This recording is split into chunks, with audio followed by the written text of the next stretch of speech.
So today I'm going to be talking about one of my favorite periods in history, and it's more a broad area rather than, concrete event or a person or whatever. And it's 14th to 18th century England, or English um, events, I guess. And it's like not a domino effect, but, like the evolution of that period. So the reason this is my favorite historical period of all time, I mean, in general, history is pretty cool, but 14th to 18th century England is just top notch. So let's get started in the mid 14th century. Here we have the start of the Hundred Years' War. You have the Black Death. You have really chaos in Europe, not only in England, but and it was not definitely not the start, but the period with and one of the periods in which the French and the English did not get along, because we know how these two countries liked each other because they didn't. Anyway, so we saw the start of the Hundred Years' War, and especially the start of the first phase, and then later on in the 14th century had the second phase. And I mean, if you want to know more about these two phases of the Hundred Years' War, you can watch the videos I did on them ages ago. So, then we get into 15th century, and this is where it really starts to get spicy for me. I mean, 14th century is fine, but it's cool, and I really like it, but it's just from the 15th century onwards, gets even better. So, we have the continuation of the Hundred Years' War, and really the end. And we start with, well, possibly my favorite English monarch. Did a video on him not so long ago. Henry V and the French campaign. Well, really, he get the start of the foundations of the Wars of the Roses with Henry IV deposing Richard II and setting up a new line to the throne. And then when Henry IV died, they have Henry V. Then with the whole French campaign and continuation of the Hundred Years' War and Agincourt, it's awesome, Treaty of Troy, and yeah. And after Henry V, well, he dies, leaving a 9-month-old son, Henry VI. And this is the moment where the Wars of the Roses start. And I made a video on the Wars of the Roses if you wanna, check that out. But it's just Henry VI, Edward IV, Henry VI, Edward IV. Quite literally, they deposed each other at least once. And it's just the nobility grasping for power between the Lancaster side of the family and the Yorkist side of the family.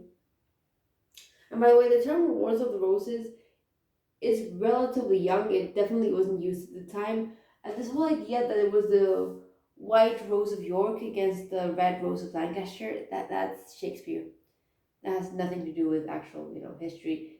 The White Rose of York, I think, was used sometime as some symbol, but the Red Rose of Lancaster definitely wasn't. So, you have the Hundred Years' War, and then it ends with really, well, the second time Edward IV is named king, things can't stabilize until around 1483, when Edward IV dies. Now, here comes Edward V. He's a kid, he's a child, and he has a brother, the Earl of Warwick.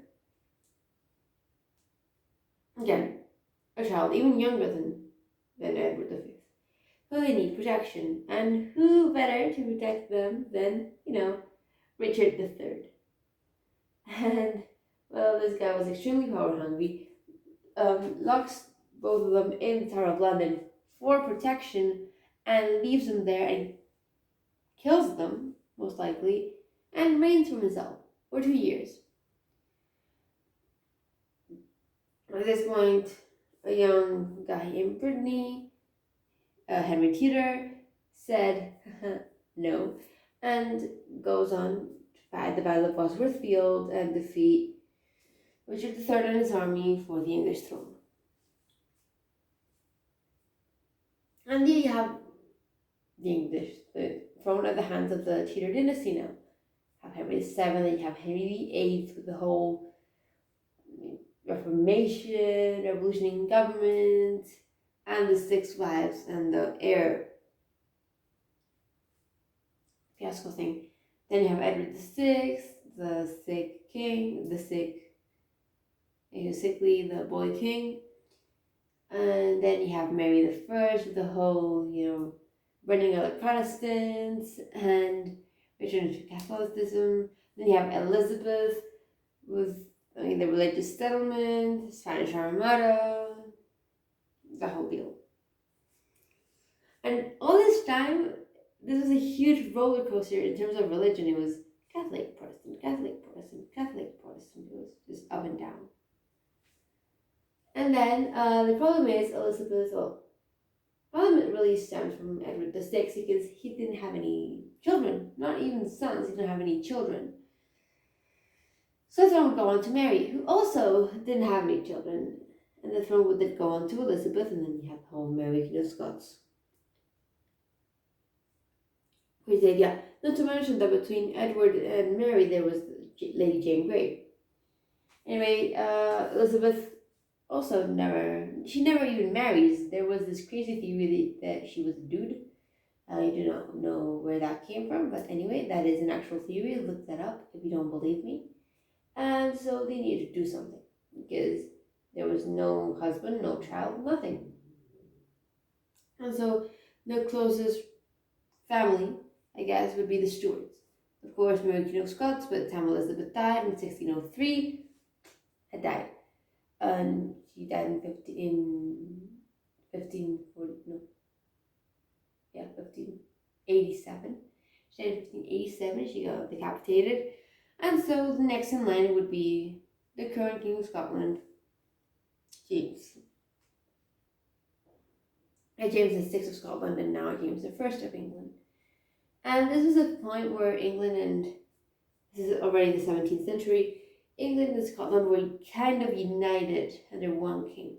They were kind of united for the first time as two countries under one king. And then you have the whole Stuart dynasty. You have Charles I. Then you have the whole English Civil Wars, although it's mostly grouped as one, which really the second one ends with Charles being decapitated. Then you have Oliver Cromwell and the Protectorate and the Commonwealth. And then you have, Charles II, the guy loved to party, and he had this awesome wig, and he was pretty cool. And then you have James II, who gets deposed in the Glorious Revolution. But James II, really funny story I read somewhere.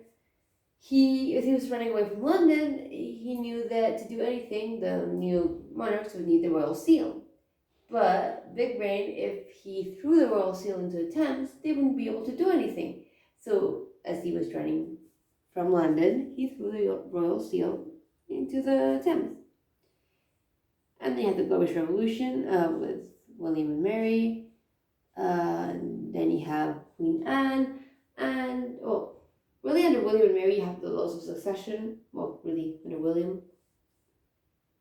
Which set out the next line, the Hanoverians. And then, Queen Anne with the whole Act of Union, creating the United Kingdom. The United Kingdom. No, not United Kingdom, I'm sorry, Britain. By this point, Wales was already with England. This was done in 1536.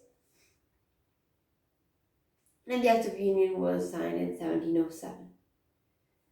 And then you have the Hanoverians, and they're Protestant, and it's kind of troublesome in England because it starts a whole Jacobite rebellion.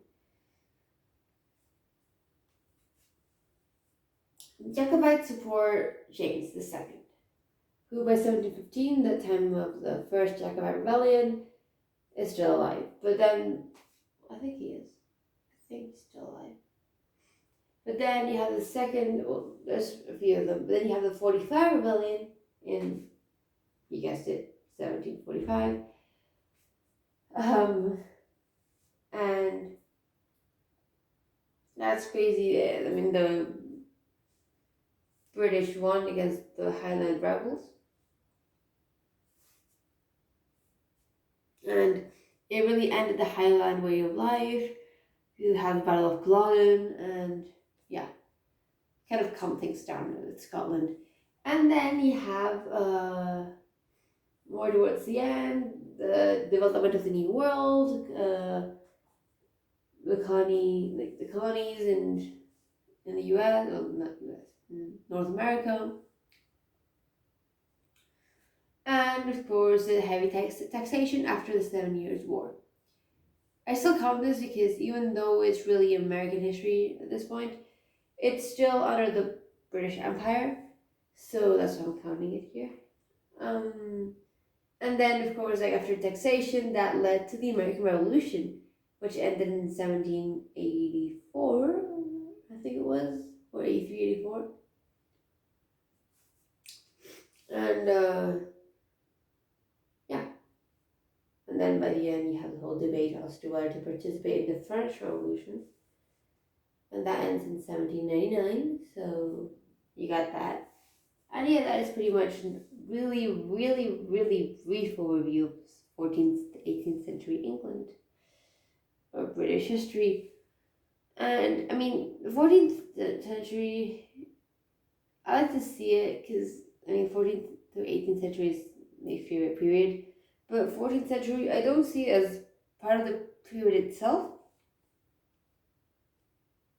if you know what I mean. I see it more like the base. So it all starts from the 14th century and then just blossoms out.